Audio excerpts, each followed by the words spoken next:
Hey everybody, I'm here with the Taurus pt111 Millennium G2. Gonna do a quick review, a little bit of the takedown maintenance and reassembly for you. Let's go ahead and start with the safety check of the firearm. Alrighty, that chamber looks clear. Big dumb yellow follower looks clear. Let's drop that magazine out. Alrighty, as most of you know, it's a 12+1 affair. It's an alloy steel slide with a stainless steel barrel. Obviously a polymer grip. I'm running that Handall Junior right now just to kind of fatten that out a little bit. Unfortunately, for all you carrying out there, it has 5 different safety devices on it. Has that manual safety located right there. Your Glock style trigger safety, of course. Some people find that a little uncomfortable and annoying. I kind of find it both. Has a firing pin safety, which is very good. Has the loaded chamber indicator. Some people don't consider that a safety, but Taurus does. And it also has the TSS, the Taurus security system, which can be turned with one of the 2 keys provided with the firearm. Alrighty. Has a 3-dot adjustable sight system on it. Adjustable for elevation and windage. The Glock style takedown, of course. So you're going to go ahead and just drop that mag down, pull that back, just cheat it back about a 1/2 inch, 1/4 inch. Go ahead, point in the safe direction, of course. Pull that trigger, push forward on the back of that slide. That slide's going to come off. Pretty standard affair inside. All 9mm auto loader. You got your recoil, spring, guide, fully encapsulated, barrel, and slide. Alrighty. And beyond that, I'm pretty much, as everybody, just renting some cheap hops. Just going to take your slide. Obviously, get it really good in there. Take a brush, whatever you need to do. Get up in that extractor. Get up in the, right up in there. Mine's pretty darn clean. I never, regardless of how many rounds I shoot through it, I'll clean it when I'm done. This firearm currently has almost 5,000 rounds through it. And it functions great. I think I've only had 3 malfunctions. I can't remember what they were because it's been so sporadic. I think a couple maybe like failure to ejects, maybe just because I run aluminum. I've ran I think 2 or 3 boxes of steel, which I've had 1 or 2 out of that. But it ran pretty good. I'm just not a big fan of steel. And beyond that, I just run brass, just cheap brass, whatever's on sale. I'm not picky with brass. So just wipe it real good. Take a brush, get up in here, get your firing pin. This right in here, that likes to collect a lot of freaking gunk. I find that all the time. And the one thing I haven't done for a while is actually clean my firing pin. And that's what I actually wanted to do today. But before I get into that, just wipe down your recoil, spring, and guide. Your barrel, of course, mine's clean and oiled and dried again, so I don't really want to run through that again.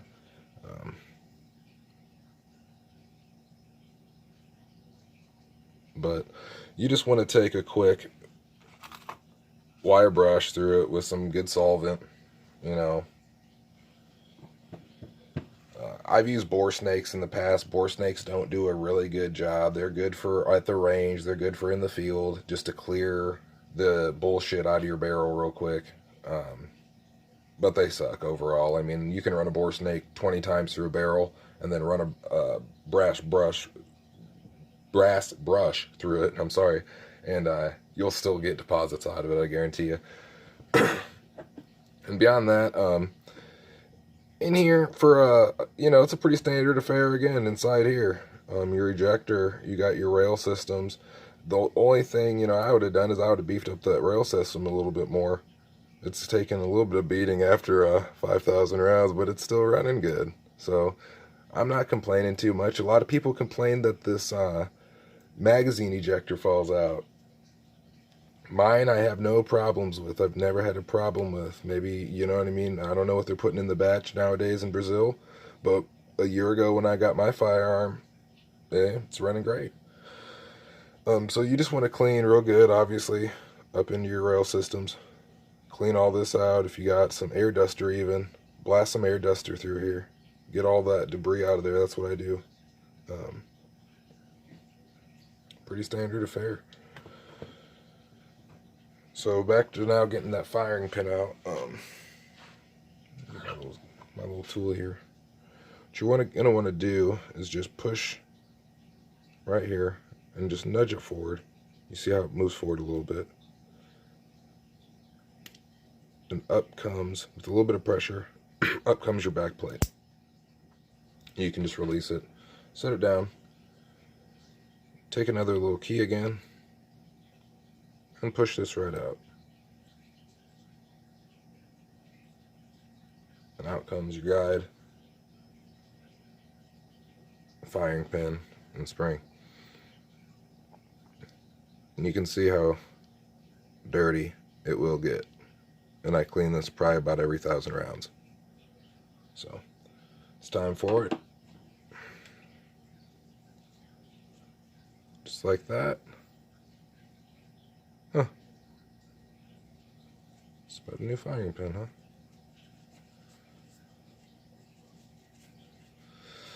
And beyond this, what I'm going to do now is take it out. You just want to put a little bit of tension on this spring, and there's 2 halves that'll fall right out. Relieve the tension. Off comes the spring.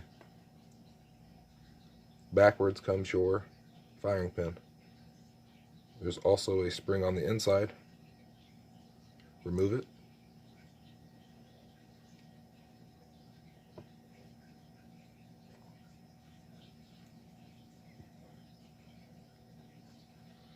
And those are the pieces you should have. Alright. And beyond that, you can just continue to clean it. I'm not going to bore you guys. I'll just do a quick one. I'll be shooting it again. Dirtying it up.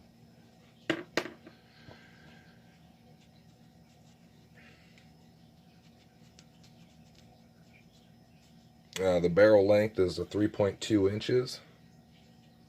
Overall length is 6.2 inches. Their overall height is 5.1 inches, and the overall width is 1.2 inches. So pretty comparable to your shield. Fairly comparable to most of your single stack 9mm on the market today. But you are getting a 12+1 affair with this firearm, which attracts a lot of people. Then you throw in the budget, and man, you can get yourself one, you can get your wife one, you can get your son one. That's $600, and that's the cost of a Glock.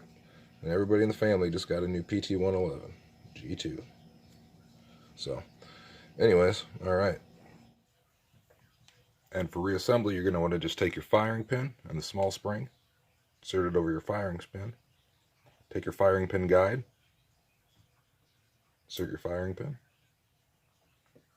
Take the long spring, insert that over your firing pin. And now push up a little bit on the back while pushing down on the top. I'll give you that spacing. Start the first half of the split ring.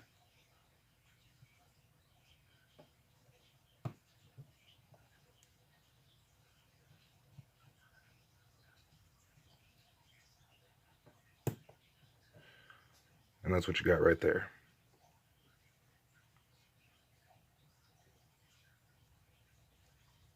All right.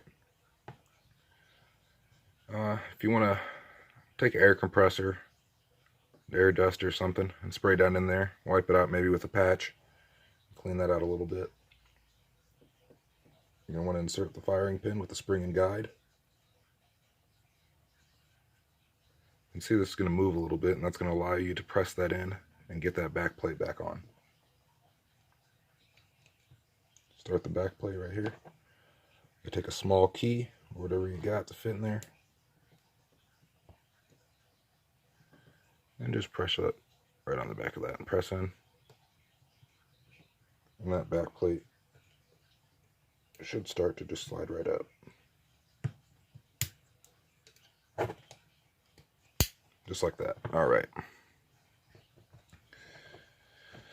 And then from beyond that, you can just oil any key components you want to oil. A little bit on the rail system, a little bit on the trigger bar. I usually wipe just a little bit right there where the barrel meets contact with the slide. And it's pretty standard for reassembly. You're going to want to disassemble your barrel in there, your recoil spring and guide. Now just make sure that it looks pretty good lined up.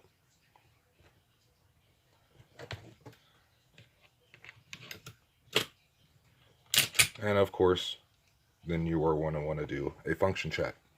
Safety works. Oh yeah, it does. Point in a safe direction. Pull that trigger. Try that restrike double capability. That's there too. Alright. One more thing before I go. I'd like to encourage and invite everybody to join the NRA. I'm currently not endorsed by any NRA or local shooting organization.